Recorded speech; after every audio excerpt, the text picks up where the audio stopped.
Hey y'all, so today I'm going to do a sort of a channel update and a set 1 wrap up. I started my channel back in March and I had uploaded my first set of my first TBR set. So basically that's where I had 10 books and I wrapped them and then I would randomly pull them in just a random order and read them. So I've made it through my first set. I'm still working on my second set now. Things have slightly changed on how I do my TBRs, but that's part of this process. So I'm still catching up on some of my written reviews and getting that and my website updated. I've fallen behind because life is crazy, but I wanted to go ahead and do my set 1 wrap up. You don't have to go back and watch the first video. I'm going to do 10 mini reviews for the 10 in that set. And what's kind of changed is I went on a huge book buying spree. And I have bought so many books that I kind of need to stop doing my typical TBR set where I add books just to it, and then every set of 10 I pull randomly and then read out of that 10. But I have so many books that I have bought throughout those 10 and sequels to those books that aren't even on my TBR list that I need to kind of work through some of my own TBR, because my husband is going to go crazy if I continue to buy books that are on my TBR that I haven't bought yet. I don't want to rely on the library too much right now with everything going on. I do plan to attempt that, but just in case, we're going to start something different with my own TBR once I finish set 2, which I already own all of the books in set 2, so it still works out.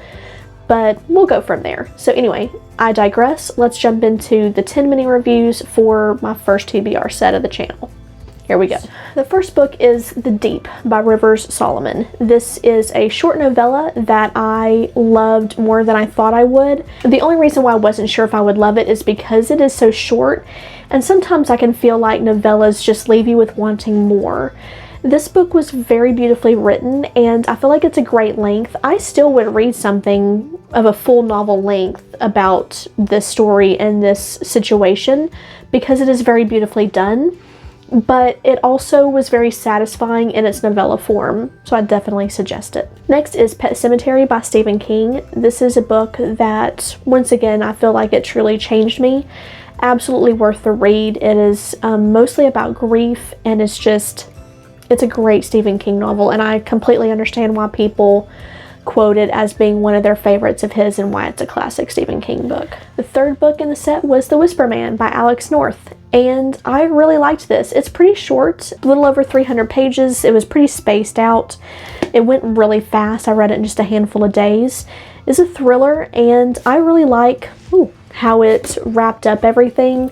I just think it was really well done, and it kind of gave me that creepy factor. Anytime a kid is involved, it just creeps me out. So it's very good. I know Alex North has come out with another book, and I plan on reading it as well. Number 4, An Unkindness of Magicians by Kat Howard. I was actually a little disappointed in this book. I looked forward to it because it is so short, but I was pretty disappointed. The magic that's described is absolutely gorgeous. I liked the world building that she did, but it just felt empty. The characters were very one-toned. They didn't have a lot of depth to them, at least yet. I know that she's supposed to be coming out with A Sleight of Shadows. I'm not sure of what the release date is for that, but I'm hoping that the second book kind of redeems the first one a little bit. I just wanted more depth to it, but the magic was just gorgeous. I love how it was written and described and what they can do. So I'm hoping that this series will kind of pick up this first book for me. Number 5 is A Little Life by Hanya Yanagihara, and I mentioned this book several times on my channel. It made me cry so much. It was 816 pages. It just is a very, very thought-provoking book, and I think about these characters a lot. I think about the situations a lot, probably a lot more than I thought I would. It took a lot out of me emotionally to read it, but it was worth it. It was worth it. Number 6 is Hoffa In Tennessee by Maury Nicely. I initially put this, it's nonfiction, I initially put it on my TBR, but I kind of lost interest in it. I'm always very interested in the law and things like that, and I was really interested in Jimmy Hoffa itself, but I'm not in a nonfiction mood. I don't know if or when I'll pick this one up. I'm still interested and I think I will eventually pick it up. I'm not in that kind of mood. I really tried, but I'm just on a fantasy kick, and nonfiction to me is the exact opposite of fantasy, and I couldn't bring myself to read it right now, so it's just going to sit on my shelf. Number 7 was And Then There Were None by Agatha Christie. I wanted to read this one, and I still have every intention of reading it, but my daughter wants to read it with me as well, so I kind of put it off.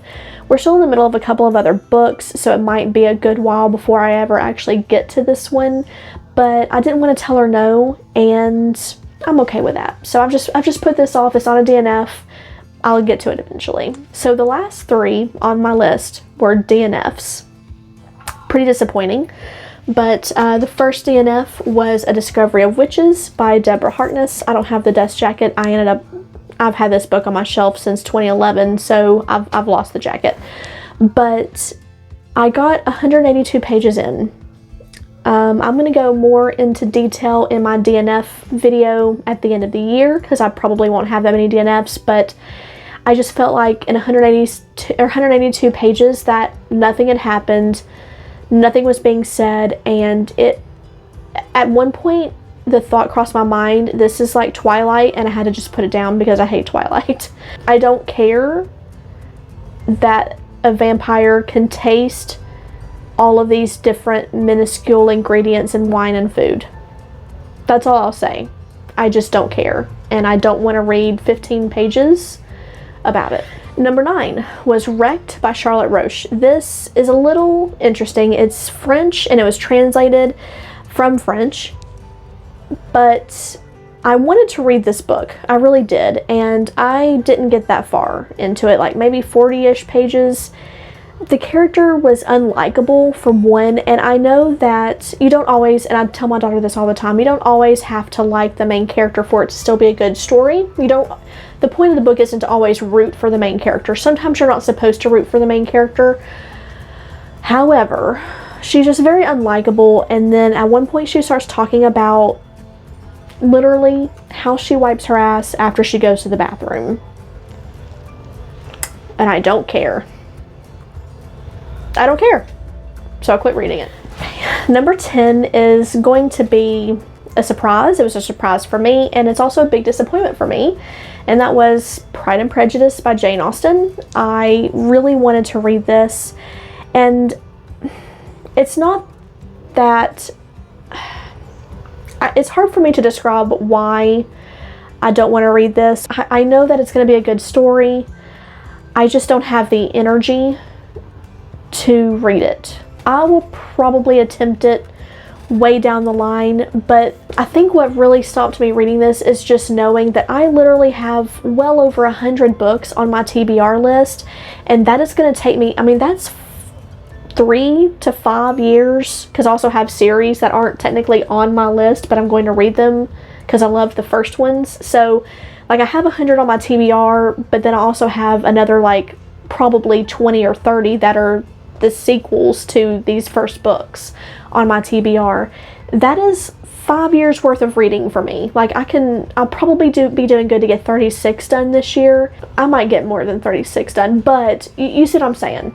It's several years worth of books that are already on my TBR list, and I know that as I continue reading, I'm just going to keep adding books to it. And I just don't know if I want to waste time deciphering something that I'm just not enjoying in the first place. That's just not how I want to spend my time. I want to read books that are exciting and thrilling, and that I don't necessarily have to decipher the sentences in and of themselves. Like Wheel of Time, I'm having a great time plucking out clues, but that's not because it's hard to read. It's not hard to read. It's just a lot of information, and this isn't necessarily hard to read either, but it does take more of an effort, and that pulls me out of the story. So take that however you want to. I just don't have the energy.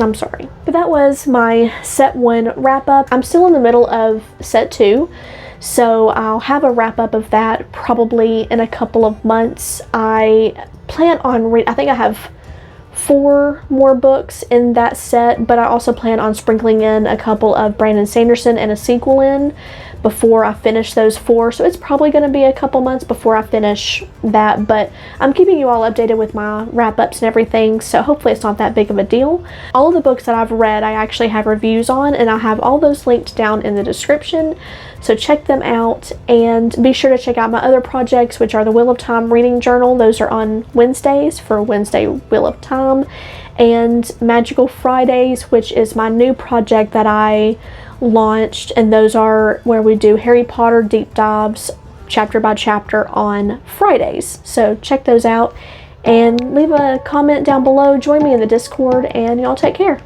Bye.